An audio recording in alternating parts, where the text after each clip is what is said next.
Excited about the season, getting ready to start. Man, it seems like it's a long time. Everybody was back in last Monday. Seems like it's a long time getting prepared, but we'll certainly be ready to go tomorrow morning. Kids aren't all back yet. They will be by 3:15 today. So excited to get going. Like our schedule, what we have a lot of opportunity in that schedule, and like our leadership on the team. So excited about it, guys. So I'll take questions whenever you're ready. Trey, you want to get going? Yeah. 6:20 that first day. Is there a reason you decided to go a little bit earlier? Because everything else is about 9:15. Yes, because school's still in, and so it wouldn't affect. And I really didn't want to go in the afternoon and then come back the next in the morning, and I didn't want to go afternoon, and change it. So simple answer is because it would affect us if we went later school-wise, so we had to go early. Any personnel updates since SEC Media Day? No, I don't think so. We talked about CC. Other than that, we should have everybody out there. So no change since Media Day. Coach, I know you hit on this a little bit at Media Day, but talk a little bit more about Antonio Jordan, what your expectations are for him. A lot of talent. He can run. He's ran well over 20 in his GPS. Can catch the ball, can go up and get the ball. We saw that out of high school. So as young guys, you wonder why they can't play. Well, a lot of reasons is because of size. A lot of it, they're not quite fast enough. They don't learn the playbook fast enough. With the new rules, we were able to certainly get him in and get him caught up as much as you can without actually doing it on the playbook. So there's really no deficiency there that would not allow him to play. Now he's got some guys he's got to beat out, obviously, but we think he's very capable, and I think he's going to be an exceptional. I don't want to put pressure on him young, but I think he's going to be an exceptional talent. Do you feel pretty good about your depth? I mean, I know you're concerned about finding the best 22 to run out there to start. I get that, but do you feel pretty good about depth at most positions right now? I really do. Again, I think there's a difference in what the public may know, what y'all may know at times, and what we know. And so I really do like our depth. Who's going to run out there with the ones? I think that's good competition right now. Obviously, Taylen Green, there's some guys, Carmona, but there's several guys like that. But there's also several guys in great competition, which I'm not for sure if we've had all the time in the past. So I think it's a good thing. I think we have more depth than we've had since I've been here. And therefore, when you have more depth, you have more competition. So I really like this team. I like the talent. I like the speed. For one of the few times we've got a big football team at every position. We're big. And certainly to survive in this league, you have to have some stature, some size to you. So we're going to hear from Ben in a minute, but what's the feedback you've gotten in terms of strength gains and speed gains from the summer? I'll let Ben talk about most of that, but what I liked about the summer program is the cohesiveness of the guys. I know there was one day in there where our players' lounge wasn't what we want it to be. We want to look like it's brand new every day, and the kids took it on themselves to discipline, and they did, and I thought that was a step in the right direction with the team leadership. But we had full attendance. Obviously now it's mandatory, but we had full attendance, no holdouts, none of that stuff. And the guys, they got a break a little bit with the weather, until just recently. But they got a break with the weather. They were allowed, obviously working out in the afternoon and in the mornings, depending on what group you're in. But I think what Ben will tell you is that he likes the feel of the team, and and that we're working together well. They went and did different things, bowling and all that kind of stuff on, after workouts, not instead of workouts. But we gained a lot of weight. We're faster than we have been. Taylen Green looks great. The guys that need to lose weight have, guys that need to gain have. And so we've had a really good summer. You added some guys after spring at cornerback and safety, and I'm wondering how you feel about the depth at those positions. You referenced it a little bit at SEC Media Days about being able to stand up at corner, but I'm wondering at safety as well. Safety, there's some battles going on. Obviously, we've got Miguel Mitchell, Larry Worth. Those are two guys that they'll certainly run out there with the ones when we like the addition of Caleb Wooden. I think he can play. He could play hog, boundary, or free, or strong safety. The hog position is the one there that we think we've got really good talent, but that's going to be wait and see on who's going to be the starter there with that competition that we talked about with Jordan Young and Secure Smalls. That's who we have set right there on our depth chart. So I feel really good about 5 of those guys, and as far as the battles go for those 3 positions, and then Akari would be another guy that certainly will hit you, and he'll play a lot of special teams. We'll see where he ends up in that battle. Do you expect to have the right side of your offensive line sorted out by the end of camp, or is it something you want to tinker with, the first couple weeks of the season too? You must be a coach's key. It's a good question. Well, you want to.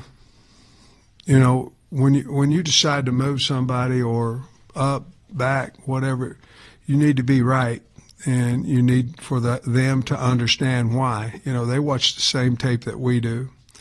So if that surfaces, then that's certainly what we'll do. If not, then we won't. If we don't have a definite guy that's above somebody else, and then we have 2 really good players, we're going to find a way to play them both. But I've always been a guy kind of wanted to play 5 guys, 6 guys. There was a reason why they're 1. But if we don't have that figured out, then we'll play 6 or 7 guys probably. And then with CC out, just how do you feel about the rest of that group at that Z receiver spot? Where's that at? At Z receiver with CC out, how do you feel about the rest of the group? Well, I feel good about them. We've got speed. We've got the Browns. Jalen and CJ. Andy Jean's another guy. We were talking about possibly moving one of those guys in to slot a little bit to get them on the field a little bit more. But I feel really good about our size there and especially our speed there. Sam, I was going to ask you about the wide receivers as well. I heard Coach Souders do an interview a couple of weeks ago, and he mentioned the summer captains, and I didn't hear him mention any of the wide receivers in that group. I'm curious, who in that group has stepped up as a kind of in a leadership role there? They all work really hard. So when you talk about leaders, you're talking about example by work ethic. They all work really hard. I would think Raylan Sharp would be the first name that would come off of my mind as far as a guy that is a little more vocal. They all work hard. Like I said, Mega Blake would be another guy like that. C.J. Brown, Monte Harrison. If you ask the guys in the room, they probably would say Monte Harrison would be their guy, their leader. The guy does by example as well. But right off the top of my head, those would be the 4 guys that I would think would be in line of what you would say the leader. But I think we're going to be more of leaders than just like an Andrew Armstrong or a Tesla a year ago. Another wide receiver. I want to get your specific thoughts on Jaylen Brown. I mean, you brought him up on the radio this morning. Just what about him stands out to you? Speed. I called him in and I had a nice talk with him. I'm sure he wouldn't mind me sharing it. What's going to be the difference between LSU and Florida State and Arkansas? What's going to be the difference? And we all have to look in the mirror and figure out, how we can do things better. And not say how can somebody else do something better. It's it's us, it's me as far as running the program. and I had a really good talk with him. I think he's in the right frame of mind to excel as what he was recruited out of high school. Of course, he was really highly recruited and highly regarded in high school, and it's time for him to be that guy and better. And I just believe he will. He's got a good work ethic. He can catch the ball, and he can fly. He can run. Of course, you have Story and Dix at linebacker. How are you feeling about the depth behind those two? I like him. Bradshaw. Bradshaw, he's going to be right in the middle of, trying to figure out if he's a one or not. I like him. Waylon, Waylon made a lot of tackles, and then unfortunately, fortunately for us, but with the coach and all that, and I believe it was Kent State. I like those guys, and it's time for Wyatt Simmons to do something. He's last year he was a freshman and was had some hamstring issues and all that. He's a big 240-some pound guy that can run. We like him. And it's time for him to get going, and he will. And Tavion Wallace would be the other guy, I think, in there. But I think if you look at older guys that's played, you mentioned the first two, and then obviously Bradshaw and Waylon. The last time we talked to you at SEC Media Days was about a week after CC had that surgery. You said it would probably shut him down. Just with more time since then, have you gotten a clear timeline on what his return looks like? He as of right now, he won't play this year. Okay. And then also just in terms of executing what you want to this weekend, what would have to happen for it to be a good start to camp, the one that you want? Well, we have to know where we're going, what we're doing. We have to make sure that we're giving high effort, which none of those things I'm concerned about. I mean, you've got a veteran quarterback, you got leaders all over the place. We've got leaders in the whiteout group. We just got to find out who's going to be vocal. They're going to lead by example. But in every place we have the leadership, I want to see it come out. I want to when it gets tough in practice, I want us to be better, not worse. I want us to be better. And I want to execute on both sides of the ball. And then if you're doing that, obviously you know what you're doing. We can find out who can go out and win games for us. So that's just basically it. I want to fly around. I want to enjoy playing the game of football, and I want to see great competition so we can figure out exactly who we can win games with. The front four for defense. Obviously, Cam Ball comes back, but curious who else on that defensive line has stood out trying to replace Anton Gunkaj and Landon Jackson, as well as some of the interior guys who are gone. Yeah, I've said it before. Danny Sully had a really good spring, and Griffard. I really like what those guys have been able to do. David Oakey is another guy that's very, very talented, that had a hamstring the first half of spring, so it set him back a little bit. If you go out on the edge, Quincy Rhodes, nobody's going to look better than Quincy Rhodes. He just hasn't had the opportunity quite as much to play. He can run. He's got physical ability. We just got to turn him loose, see what he can do out there. And then I really like the addition of Phillip Lee to play defense, but also to rush the passer. Besides Danny, the most improved guy in there was Justin Boone, and Justin's big, so we go to our 3-down package. You're looking at him and Quincy probably, have an opportunity to play that 4-eye in that mint. Charlie Collins is now around 250 pounds, and that's the only reason. What has he been, 248 or something like that? And that's the only reason that he wasn't getting more reps last year, because you're looking at 220 and 225. And then Ken Talley's the other guy I probably should talk about, because he has rushing the passer ability too. So we'll see how many of those guys can convert and move inside the 4 eyes when we go into our 3-down line, and we got to figure out exactly who's going to be that stand-up guy. But we believe it would be Charlie, Phillip Lee, Ken Talley. You talked about kind of battles throughout camp. Is there a specific battle that maybe has your eyes or fans at home should kind of be ready for to hear about a lot this fall? Corner. I think we're pretty talented. We're big. And we're talented. We can run. Corner has a lot of depth there. So that would be one of those positions. Who's going to be our top 6 wide receivers? What are we going to do with Marion Harris? We're obviously going to give him an opportunity to start for us. If he doesn't, where are we going to play him? And he's got an ample opportunity to start. I'm not saying that, but he's very vital to us because he can play several positions. Let's look at him. 282 pounds a year ago, 313 now. Ben, correct me, but 311, 313 now. You got a whole different cat. You got a whole different guy. And so he's obviously going to run out there on the depth chart with the ones. It's his job to keep. But those guys would be running back. We feel like we have several there. Where's A.J. Green going to be in that? Where's he going? Where will Cam Settles? Is there going to be a role for Cam Settles? We're certainly going to run K.J. Jackson at times with the ones, the full ones, and let him get in there and see what he can do. I think it helped us doing it that way last year with Malachi, where he went into when he went into the Tennessee game. Not only did he believe he could do it, everybody around him on both sides of the ball believe he could. So we have some things there, and then I think finding a 4th linebacker is big, even though I think Waylon is setting in good position to do that. And then the last one, I think the biggest thing is where are we going to play these safeties?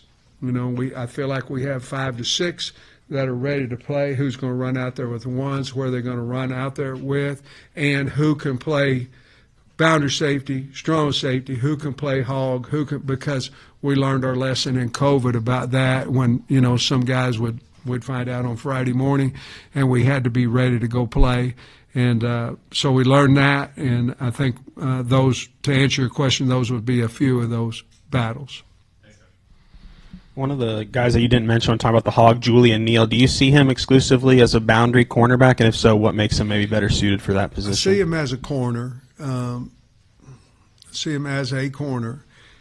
When Julian came up in the portal, he was really a no-brainer in that the way he played his position at corner, but he's big, and so now he could move, and depending on how that all works out, could move to a hog position because he's got great size and speed and can tackle. So that would be something. Here's the thing. You got to find out who's going to play corner first. That's the bottom line. And then because they're big, who can we move to another position? He would probably be in that category as well, along with Jordan Young. Jordan Young played corner. He's played hog. He's played safety. He'd be another guy that could move around. We've got to find out exactly the best position for our team for him. Feels like you guys are just like you have some more versatile players maybe than you did last year, and how big is that into the added depth that you feel, and was that a focus of your this offseason when targeting guys on the portal and everything? Well, I think it sure makes you feel better going into camp. It makes you feel better. We have, you're not going, oh man, if so and so gets a hurt toe, we're dead in the water. That we don't feel that way at any position, and so it makes you feel a lot better. I think our guys did a good job of bringing in the right character guys and the right size. I think we put a lot of emphasis on size, bringing in guys that can run, but size. When I first got here, we couldn't necessarily get the size and speed guys across the board. We went for speed. We didn't care, really how big they were. We were trying to get fast. And now we feel like we can get both, and I think that's why we did it. I feel really good about the special teams, too, really good about the special teams, which the depth chart will tell you we've got faster and bigger guys to help us on that, along with our kickers and punters. So, yeah, I think we're excited about the depth and the competition, and as you well know, that'll make you a better team. Sticking with size, I think both of those safeties you mentioned, Mitchell is 222 and Worth's about 225. That's some big old world safeties. They're big, and they look, they don't look like me. They look good, and can run, but I mean, they'll hit you now. And we got a little bit of Miguel last year, really played really good in the bowl game, but he played some ball before at Florida, but we kind of, Larry will be so much different this year because he is bigger, he's faster and all that, but also we know where to play him. A year ago, if you remember, Trey, we played him inside a linebacker, to start out because he's big and can run. He ran 47-something in the 400 meters in high school. Very, very talented guy that will hit you. So, I always thought if you had really good linebackers that could run, which we do, and you had put fear in the offense with your big safeties, you could be pretty good on defense, and I feel real comfortable that that's what we have. We didn't get to see Jordan in the spring, but you mentioned plan to start him out at nickel. Was that always the thought process with him? Yes, exactly. That was it. With him, he also wanted to play corner. I think when he first came in, he's gotten bigger. He had the surgeries on the shoulders, but he's gotten bigger. I really like him. He's done a really nice job of getting his strength back. But for us, it was always the nickel. For him, and he can play corner as well. So that was a plus. For us, it was always a nickel, him a little bit more corner as well. Cam told us in Atlanta that You look good, man. Appreciate that. You do. You look good. Getting better. Cam told us in Atlanta that he had tweaked the elbow, I don't know, sometime earlier in his career.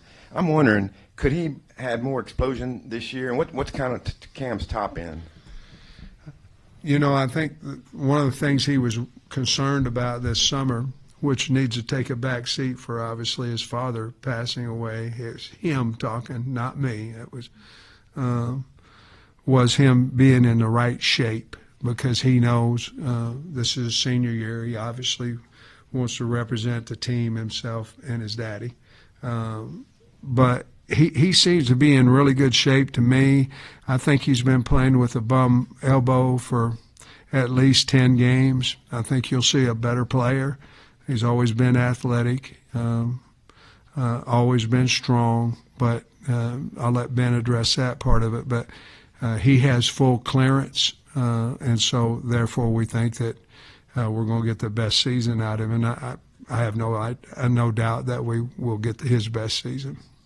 In Atlanta, you made the comment to the local reporters that you were excited about the season. You could be at the lake, but you have that opportunity, but you're not. And I'm wondering, between that and your hip and just feeling better, how rejuvenated you feel personally going into this season? Yeah, it's frustrating, I mean, it's not similar, but it's frustrating when you can't do what you want to do.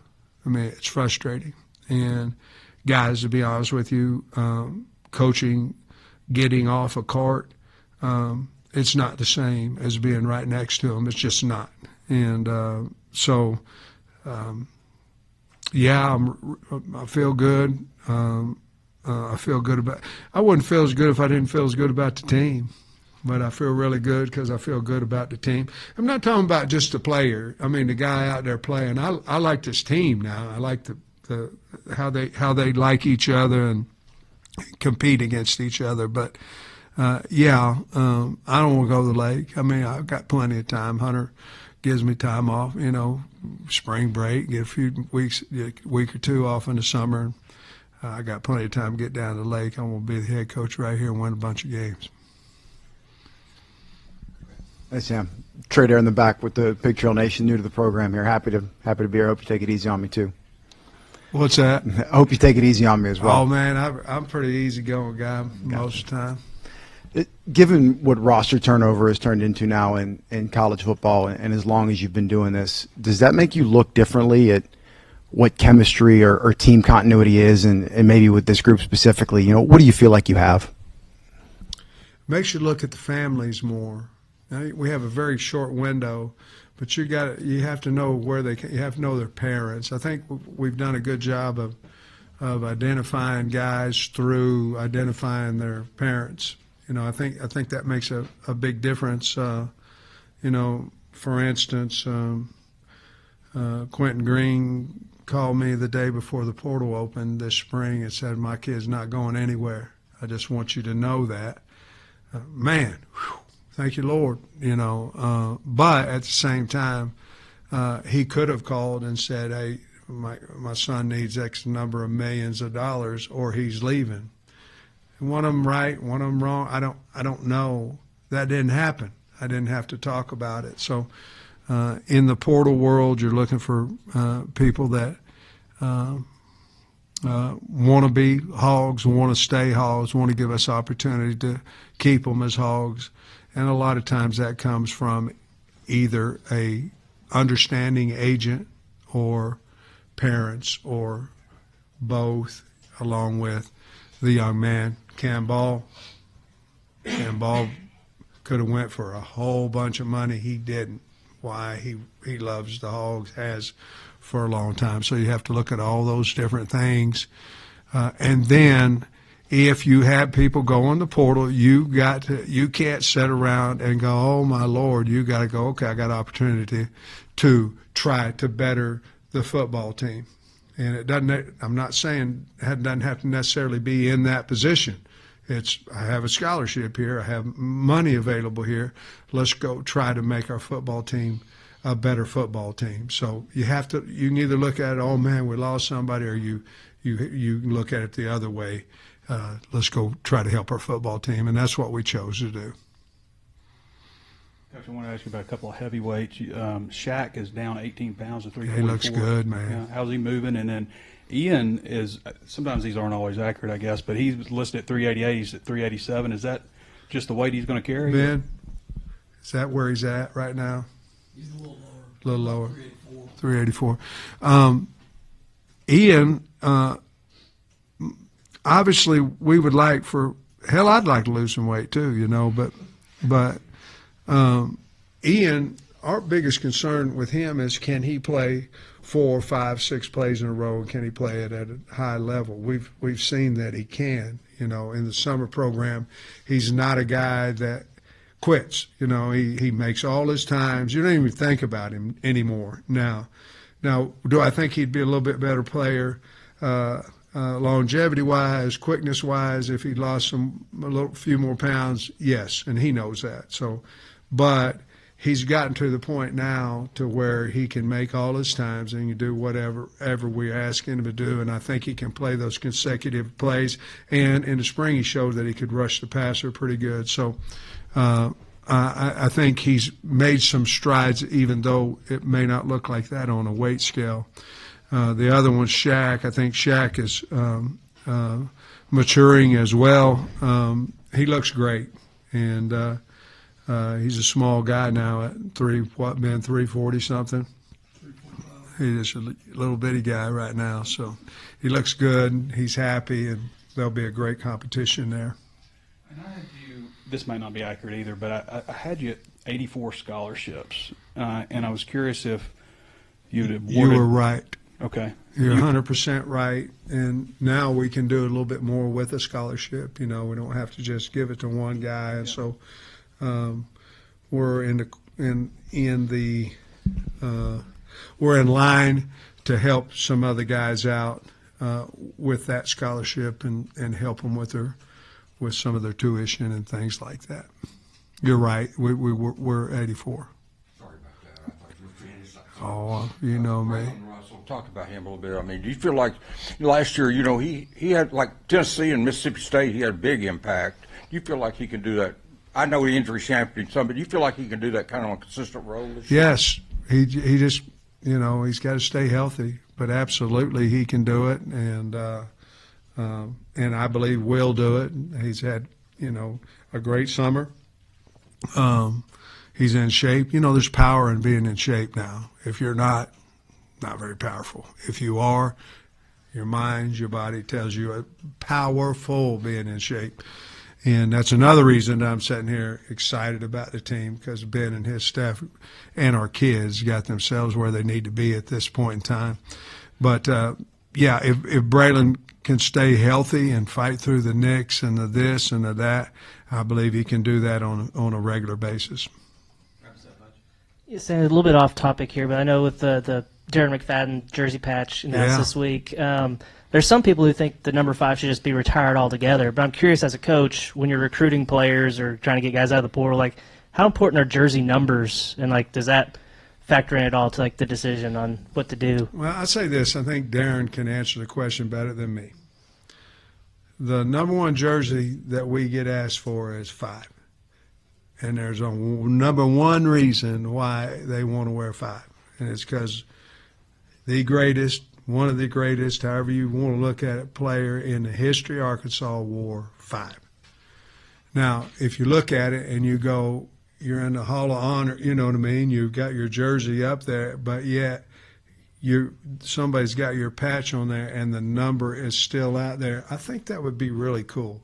You'd have to ask him, but I think that would be really cool. Here's what I do know, that when we were able to visit with him, Mr. Hunter, Yurchek and myself, when we were able to visit with him, it hit him. And that's what you want, you know. It hit him. For whatever reason, he'll have to tell you. But it hit him, which then hit us, you know. But I think that was a great idea, well earned, and I think that you'll have to talk to him, but I think he liked it, that his number's still out there, but yet his jersey is somewhere else. So I think it's really cool, to be honest with you. BetOnline continues to be your number 1 source for all your sports betting action. And with baseball in full swing and football season right around the corner, BetOnline has more ways to stay in on the action with the latest odds, news, and scores, even live in-game betting. From MLB, UFC to tennis and NFL futures, BetOnline remains your choice for sports wagering information. In between games, head over to the BetOnline Casino with all the top Vegas-style games, including poker and live casino. Head to the website today and take advantage of their industry-leading VIP program with level-up bonuses and weekly cash boosts. BetOnline. The game starts here.